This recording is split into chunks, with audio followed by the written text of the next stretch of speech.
Related rates spotlight problems. Here is a quick silly representation of a person walking back and forth towards and away from a wall while a spotlight shines on them. Notice that as the person walks towards the wall, the height of their shadow on the wall decreases. But as the person walks away from the wall, the height of the shadow on the wall increases.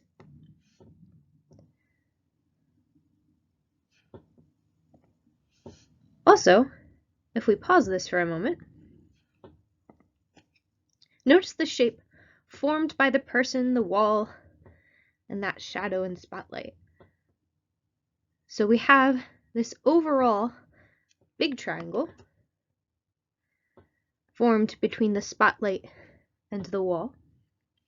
And then on the inside, we have this smaller triangle formed by the spotlight and the person. This smaller triangle is similar to this overall larger triangle. And this is going to be really important as we try to figure out different related rates. So looking at the rate of the shadow changing as the rate of as this person walks back and forth, does different things. So a spotlight on the ground shines on a wall 30 feet away.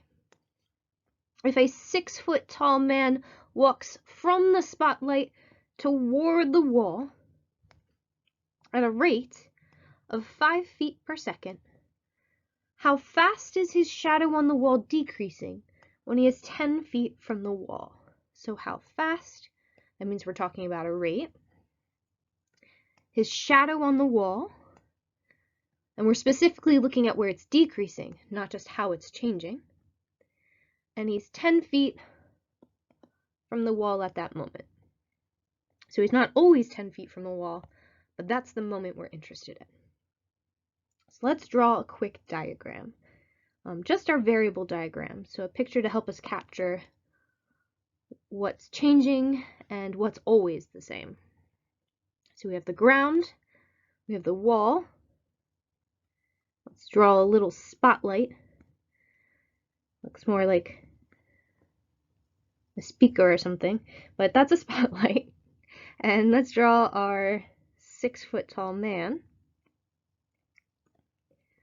And I put his eye a little closer to the front because he's walking that direction. And we get a triangle formed by this spotlight, the shadow on the wall, and the man. The overall distance from the spotlight to the wall is 30 feet. What else do we know? Well, we know that he walks from the spotlight towards the wall, so from the spotlight towards the wall at 5 feet per second. So let's call this distance x, because that's increasing. And then we also have the distance of the man from the wall. Well, overall, this distance is 30 feet. So if he's x from the spotlight, that means he'll be 30 minus x from the wall. And then we also have the height of the shadow, which is decreasing. And whenever I have triangles, I like to use my y to represent that vertical distance. Okay. Now let's take a look at other information that I'm given that I can't quite put in this picture. So he walks toward the wall at a rate of 5 feet per second from the spotlight towards the wall. So that means that dx dt, the rate at which x is changing, will be 5 feet per second, because his distance from the spotlight is increasing.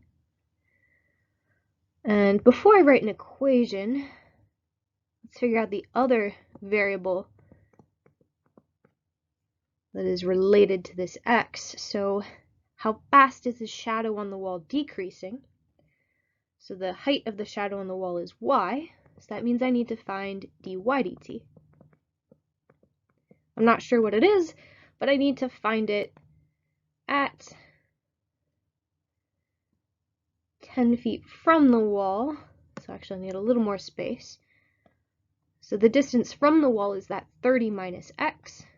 So I'm looking at where 30 minus x is equal to 10, which means I'm looking at where x is equal to 20 feet. Now to find an equation that relates these, I have dx dt and I want dy dt. So I need an equation that relates x and y. If I look at this picture here, I end up with two similar triangles, where my smaller triangle is formed by this man, who's always 6 feet tall, so that 6 can go here. So I have my x and 6 little triangle inside my larger overall triangle, where the distance from that spotlight to the wall is 30 feet, and the height of the shadow is y. When you have similar triangles, the ratio of their corresponding sides will be proportional. So here 6 and y are corresponding, and x and 30 are corresponding. So there's lots of different proportions we could set up. What I normally do is I'll have one triangle's ratios equal to the other triangle's ratios. So if I have 6 over x, that'll be equal to the side on the larger triangle corresponding to 6 is y, and the side on the larger triangle corresponding to x is 30. And I could differentiate as is, but then I'd have to take the derivative of an x to the negative 1, so it's actually a little easier if I multiply this out.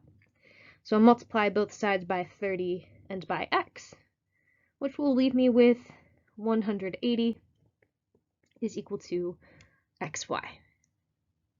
And now I have an equation that relates the variables that I'd like to find the rates of. So let's take the derivative. So I have the derivative with respect to t of 180 is equal to the derivative with respect to t of xy. The derivative with respect to t of 180 will be 0. And when I take the derivative with respect to t of xy, I have to keep in mind that xy is a product. So I need to use product rule to take this derivative. The derivative with, first function there is x, and then the derivative of y with respect to t will be dy dt. Plus my second function is y, and the derivative of x with respect to t is dx dt.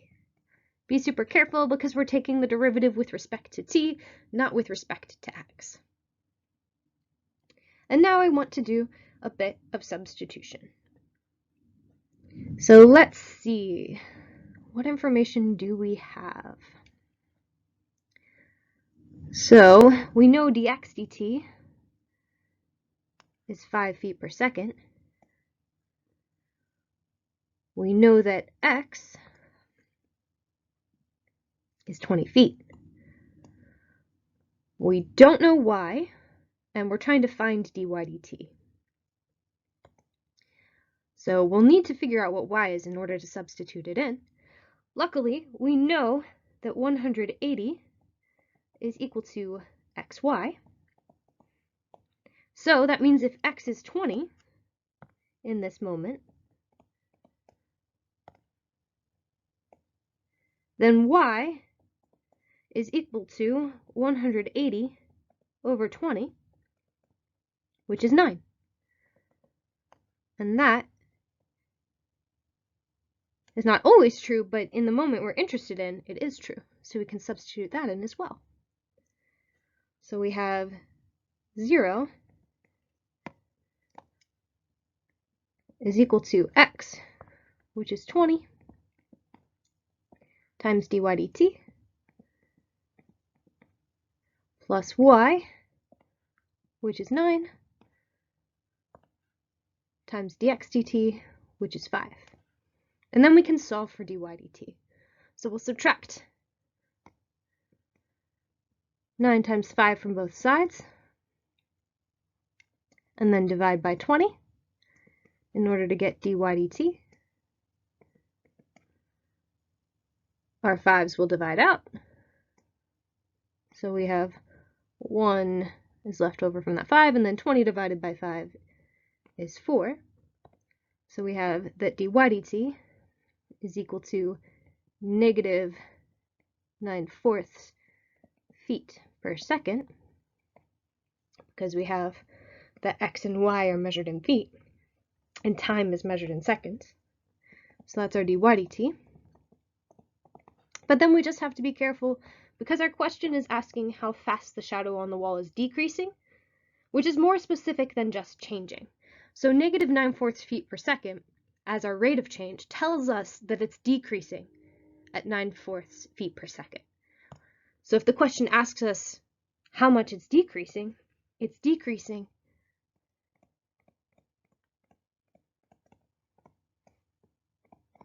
at 9/4 feet per second.